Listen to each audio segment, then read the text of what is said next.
Seigneur, tu sais tout. Tu sais que je t'aime. Mieux vaut obéir à Dieu plutôt qu'aux hommes. Aimables auditeurs, bien chers frères et sœurs de notre communauté, bon dimanche, bon troisième dimanche du temps de Pâques. Si vous venez de vous connecter, n'oubliez pas de vous abonner à notre page. Et si vous êtes déjà abonné, partagez, bien vouloir le partager pour élargir notre communauté. Laissez un petit message, cliquez sur un like et cela nous fait toujours du bien pour pouvoir faire de notre page une page de référence. Partagez, faites connaître notre page.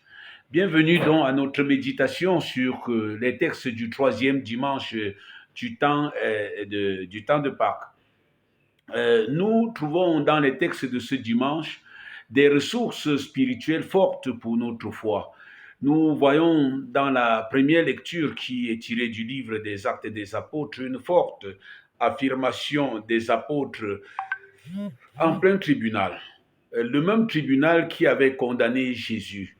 Face à ce Sanhédrin sans pitié, ce Sanhédrin capable de leur ôter à nouveau la vie, comme ils l'ont fait pour Jésus, ils répondent face à la menace.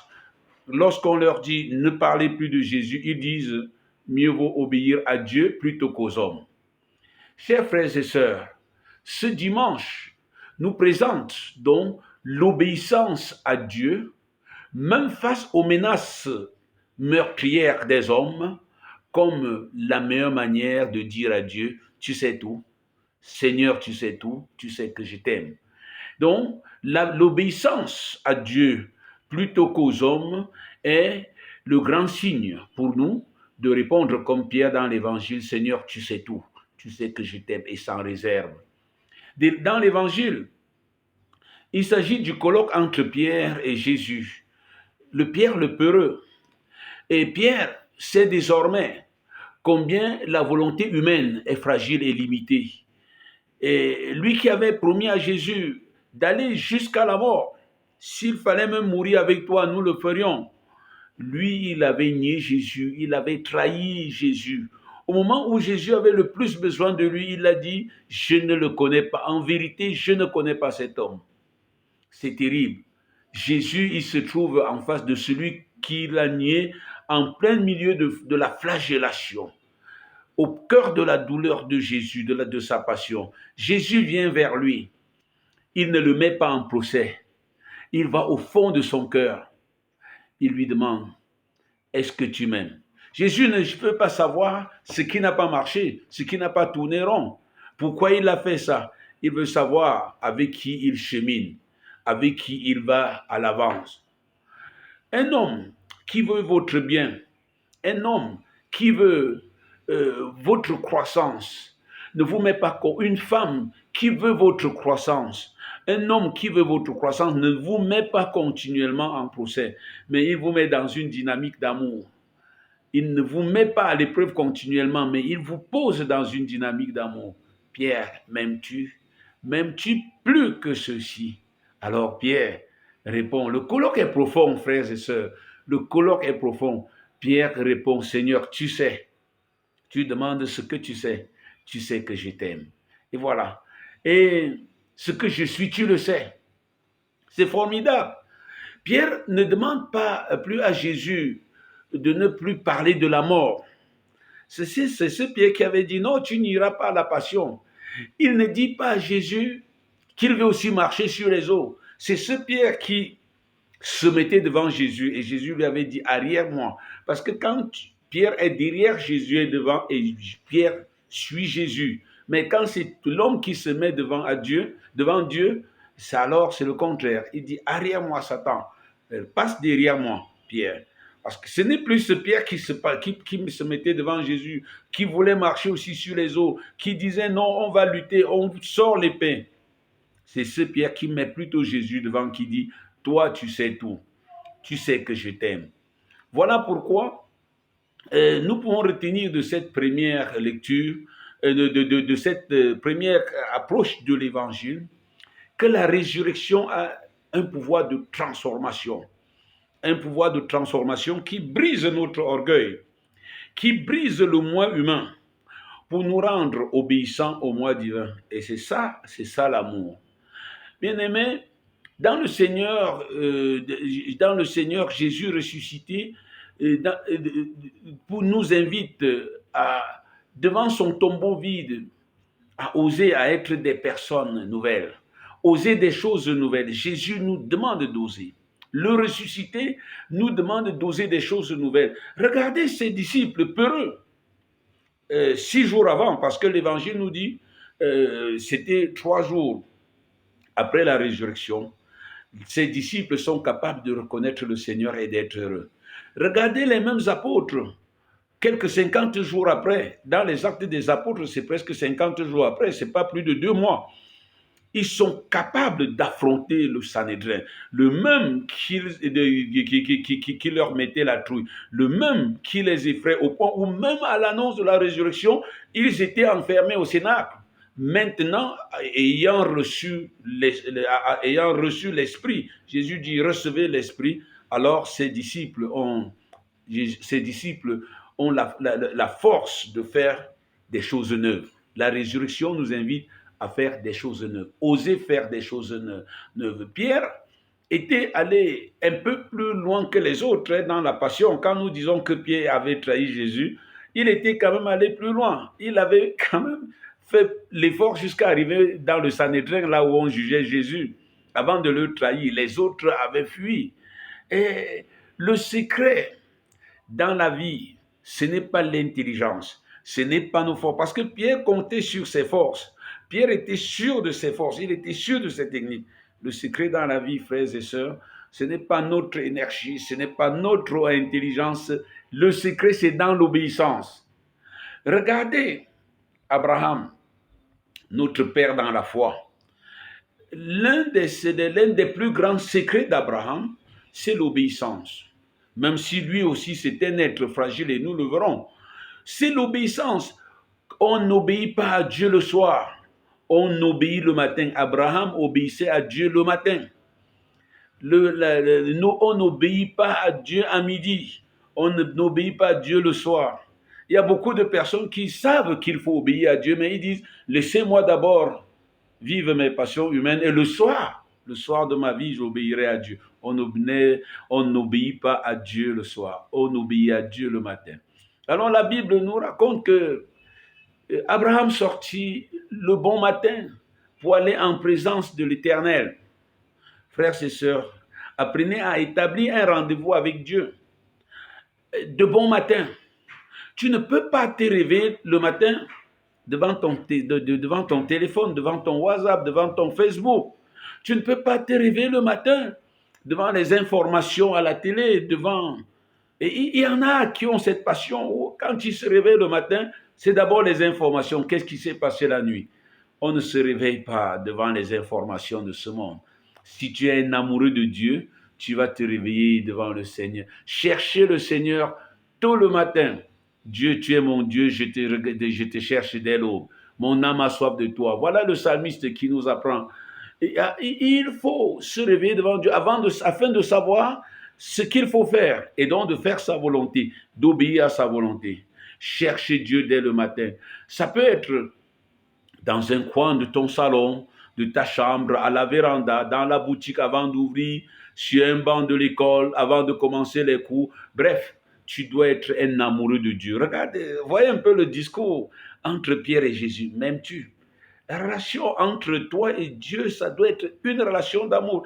Et une relation d'amour a besoin des lieux et des moments de rendez-vous. A besoin même de préséance. Quand vous aimez quelqu'un et que très tôt le matin, vous allez vers lui, alors la personne sait qu'elle-même. Dieu écoute ta prière quand tu le cherches dès l'aube. Et il sait que dès l'aube, il peut murmurer sa volonté et tu dois obéir. Donc, quand les gens s'aiment, ils ont toujours un endroit où ils se rencontrent. Hein? Si c'est à l'église que tu rencontres Dieu, c'est que tu es un homme religieux. Parce que les hommes religieux rencontrent Dieu à l'église, mais les hommes spirituels rencontrent Dieu partout. L'église, c'est le sommet, c'est le couronnement. Regardez là où Dieu vient à la rencontre de ses apôtres. C'est au bord du lac. C'est là qu'il les avait rencontrés. Au début de l'évangile, c'est là qu'il les avait rencontrés. Donc c'était dans leur job, c'est dans leur boulot. C'est dans notre boulot que Dieu nous sanctifie, que c'est dans notre boulot que Dieu vient à notre rencontre. Il les retrouve là où ils étaient avant, leur lieu de rendez-vous, leur lieu de rendez-vous. Dieu les retrouve là. Et pendant qu'ils travaillent, ils travaillent avec Dieu. Et Dieu est attentif à notre activité. Il veut des hommes bosseurs. Et l'évangile nous raconte que ces mecs avaient travaillé toute la nuit sans rien prendre. Et le matin, découragés, c'est presque fatigués, Jésus vient et leur dit, avancez, avancez, péchez. Et voyez, dans le colloque, Jésus commence par dire, avez-vous quelque chose à manger? Dieu nous demande à manger. C'est inouï. Vous voyez, vous comprenez le sens de nos offrandes aussi souvent. Dieu nous donne la force. Il est tout puissant, mais il nous donne une partie de sa force. Il a tout, mais il nous demande à manger. Et c'est sur le fruit de notre travail que Dieu prend, que Jésus prend. Il prend un gros poisson, un gros poisson. Ouais, ce que les disciples offrent à Dieu, ce n'est pas c'est pas de la pagaille, c'est pas des brindilles. Il prend ce gros poisson, il leur donne. Donc Dieu vient dans notre lieu de travail pour faire des échanges avec nous. En ce dimanche du 1er mai, c'est le lieu de faire un clin d'œil à tous ceux qui bossent dur, qui triment dur. Et souvent, ils croient que leur vie ne donne rien. C'est là où Jésus vient nous rencontrer. Souvent, ils pensent que leur vie ne n'est rien. C'est là où Jésus vient à notre rencontre. Et alors, quand Jésus vient à notre rencontre, il prend un peu de nous, il le bénit et il nous le redonne à nouveau. Et il appelle Pierre. Pierre, m'aimes-tu? Donc, les hommes qui aiment Dieu, ils ne le rencontrent pas seulement à l'église, ils le rencontrent d'abord dans leur activité, au bord du lac. Vous vous souvenez que c'est là que Jésus était venu l'appeler. Et donc, c'est dans l'amour que nous pouvons écouter ce que Dieu nous dit et lui obéir. Écoutez ce que Pierre, le même Pierre, dira devant le Sanhédrin. Prêt à les condamner, il dit, mieux vaut obéir à Dieu plutôt qu'aux hommes. Pour obéir à Dieu, l'Évangile nous montre le colloque, le dialogue. Le dialogue est capital et ceci est possible seulement dans la prière. C'est l'image de la prière. C'est dans la prière que je m'habitue à connaître la volonté de Dieu, à aimer cette volonté de Dieu. C'est grâce à la prière que je peux faire toutes choses nouvelles, que je peux trouver la force dans la puissance de Dieu. Dans la prière, ma force prend ses énergies dans la puissance de Dieu et je peux faire toutes choses nouvelles. Dieu qui connaît tout, Dieu qui sait tout, qui sait toutes mes faiblesses, alors comble mes faiblesses de sa puissance. C'est pour ça que Saint Paul dira, Seigneur, c'est quand je suis faible que je suis fort. Et Dieu lui dira, ma grâce te suffit. Je m'en fous de tes faiblesses, ma grâce te suffit. Tu peux faire toutes choses nouvelles. Dans le texte de la Genèse que j'ai évoqué tout à l'heure, c'est le livre de la Genèse au chapitre 21, verset 14, il est écrit Dieu prend rendez-vous avec Abraham très tôt le matin pour lui demander de faire partir Agar et Ismaël. Je ne crois pas que j'ai besoin de l'histoire ici. Agar et Ismaël, c'est le fruit de la volonté humaine. Dieu avait fait une promesse à Abraham. Quand Dieu te fait la promesse, il faut obéir à Dieu pour qu'il réalise sa promesse. Dieu avait fait une promesse à Abraham. Et comme pour lui, ça tardait, il a voulu s'arranger. Et Sarah lui a dit, arrange-toi, cherche aussi un enfant dehors, comme nous avons l'habitude de faire. Et alors, Dieu se sert de la jalousie de Sarah pour dire, je ne veux plus voir cet enfant et sa mère, Ismaël et Agar. Et Dieu donne rendez-vous le matin et l'envoie. Dieu, il dit à Abraham, débarrasse-toi d'Ismaël, débarrasse-toi d'Agar. Qu'est-ce que cela signifie? Ça nous fait mal, hein? Ça nous fait mal d'imaginer un enfant et sa mère chassés. Mais au-delà de ce sentiment humain, Ismaël, c'est un symbole. C'est le symbole de la volonté humaine, tandis que Isaac, c'est le symbole de la volonté de Dieu. Isaac est le symbole de la promesse de Dieu et de la volonté de Dieu. Mieux vaut obéir à Dieu plutôt qu'aux hommes. Il y a tant de choses que tu forces à faire dans ta vie, alors que ce n'est pas la volonté de Dieu, alors que c'est Ismaël. Les années passent et l'enfant d'Abraham ne vient pas. Sarah le pousse à faire ce qu'il faut faire, comme les hommes disent, à faire la volonté des hommes. Alors Dieu revient et dit non, c'est pas ça ma volonté. Ismaël est le fruit de la volonté permissive, de quelque chose que tu fais alors que tu sais, parce que tu es impatient.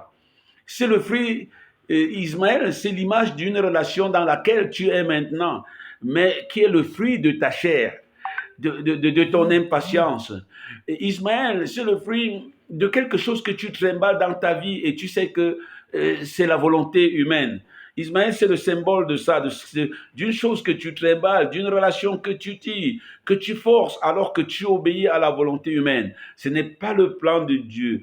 Et Dieu t'a toujours dit, doter cette chose de ta vie. Il faut obéir à Dieu le matin. Ismaël, c'est le symbole de nos résistances à Dieu pour faire notre propre volonté, de ces querelles dans laquelle nous nous endurcissons dans nos familles pour être aussi un homme de caractère, une femme de caractère. Dans des moments charnels où tu as deux fois conclu des alliances avec des choses, tu t'es glissé dans des choses de ce monde et ça t'a lié. Dieu te dit, débarrasse-toi d'Ismaël de ta vie. Il faut obéir le matin.